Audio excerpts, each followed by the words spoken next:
anunciar que también va a haber venta de paletas terminado. Ahora que viene el calorcito, hay de todos los sabores. ¿Perdón? Tacos de pollo. Ok. Tacos de pollo, paletas.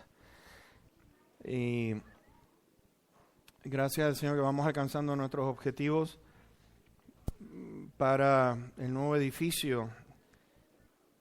Queremos dar gracias también en nombre de nuestra hermanita Rosa por las oraciones a favor de su mamá. Estuvo bien delicadita, pero agradecemos mucho por las oraciones. Le queremos, de parte de mi mamá, ella también quiere agradecer por las oraciones. Iba un poquito nerviosa con su procedimiento, sobre todo cuando tiene que ver con el corazón, pero Dios también fue fiel y queremos dar gracias a todos los hermanos.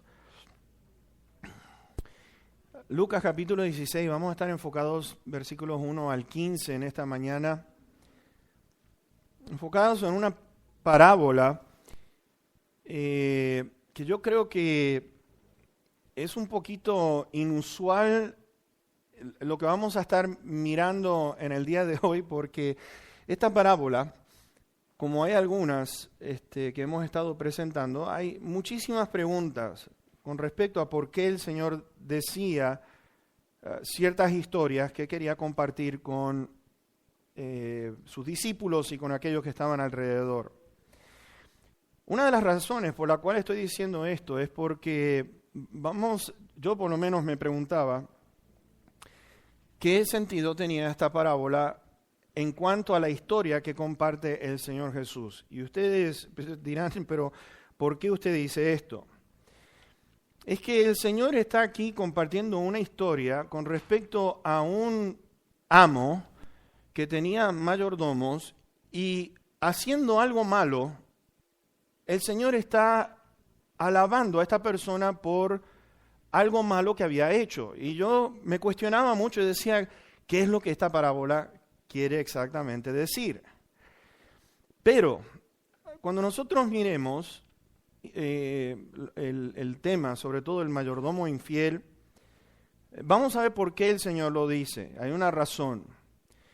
En primer lugar, como nos dice en Juan capítulo 2, versículo 25, que tenemos que entender esto, que el Señor dice allí que conoce lo que hay en nuestros corazones, sin necesidad de que nadie le diga absolutamente nada.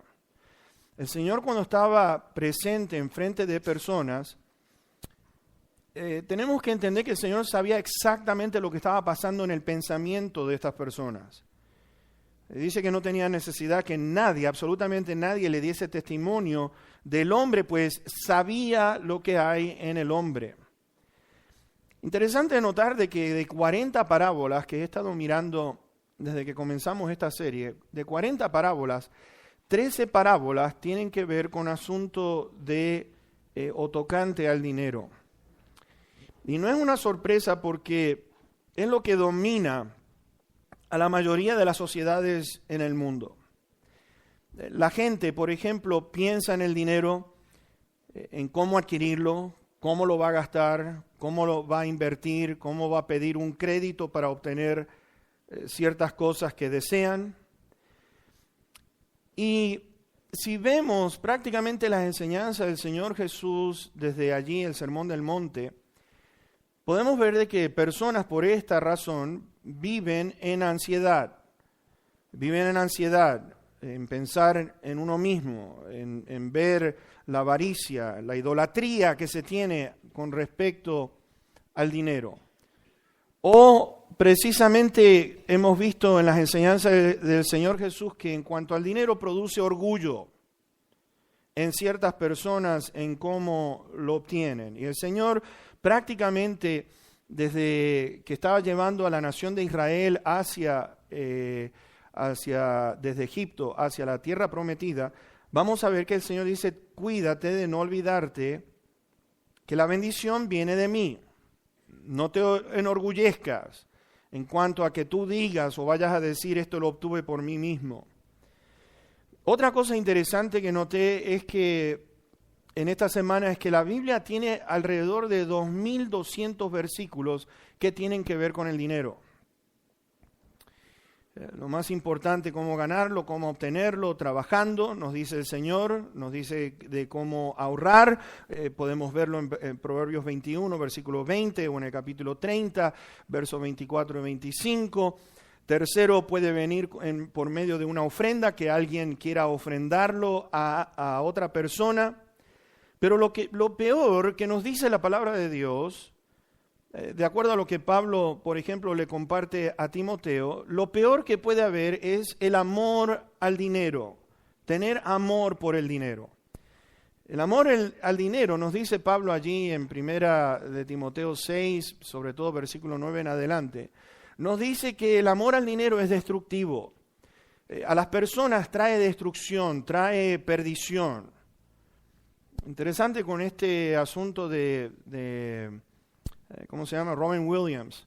Después que murió la familia, ahora está disgustada una con la otra porque quieren saber a quién le va a tocar qué parte de lo que pertenecía a este actor.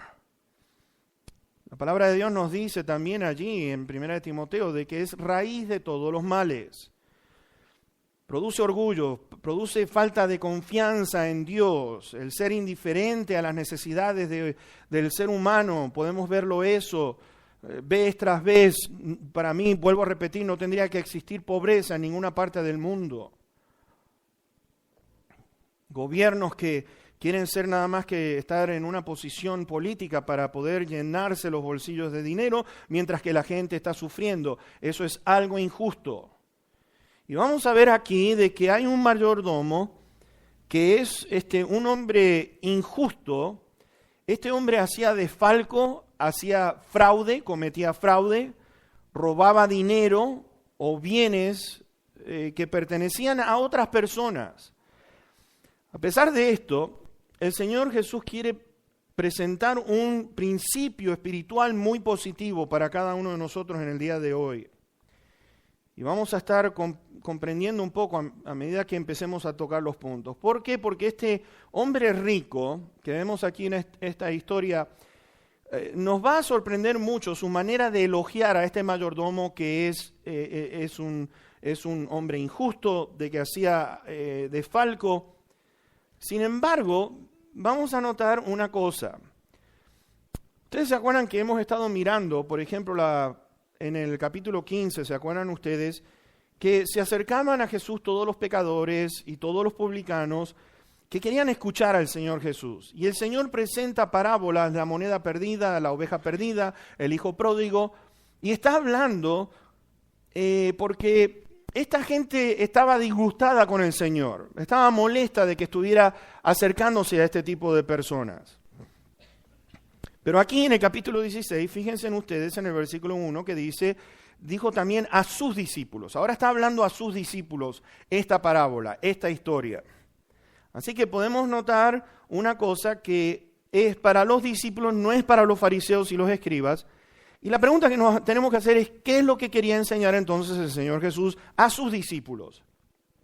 Si un hombre injusto fue hábil en usar dinero para su fin personal, ¿cuánto más, la pregunta que nos vamos a hacer es esta, cuánto más deberían los creyentes usar lo que poseen para la honra y la gloria de nuestro Señor, el reino de nuestro Dios? Ahora, vamos a ver primera parte del versículo 1 al 8, el mayordomo que es acusado. Así que lean conmigo. Dijo también a sus discípulos, había un hombre rico que tenía un mayordomo y este fue acusado ante él como disipador de sus bienes.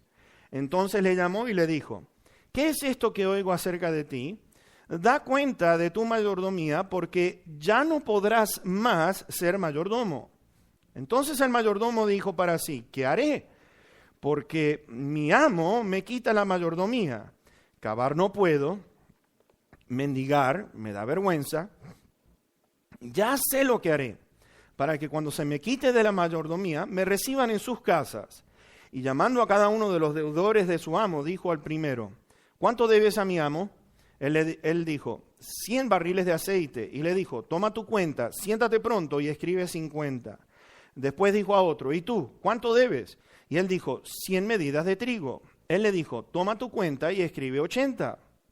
y alabó, vean aquí, y alabó el amo al mayordomo malo por haber hecho sagazmente, porque los hijos de este siglo son más sagaces en el trato con sus semejantes que los hijos de luz. Ahora vemos aquí al mayordomo acusado. El mayordomo, para que podamos entender, es aquella persona en la cual está encargado de la economía de otro. Es el que administra, es el que compra, el que vende. Economía, estamos viendo con respecto a esta pregunta de economía, estamos hablando de la disciplina que estudia la manera de poder hacer funcionar bien los recursos con el fin de producir más recursos y tener más bienes. Ahora vemos este mayordomo, mayordomo en el versículo número 1, que tenía un mayordomo y este fue acusado ante él como disipador de sus bienes.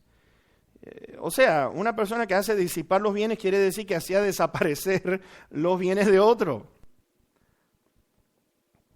Lucas 15, ¿se acuerdan ustedes? Habíamos visto en el versículo 13 que una persona disipadora es como aquel hijo pródigo que desperdiciaba en forma incorrecta, en forma inadecuada.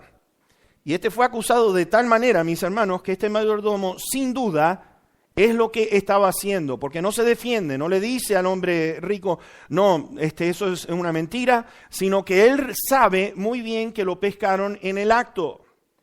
Y aquel hombre le dice, ya no vas a poder ser más mayordomo.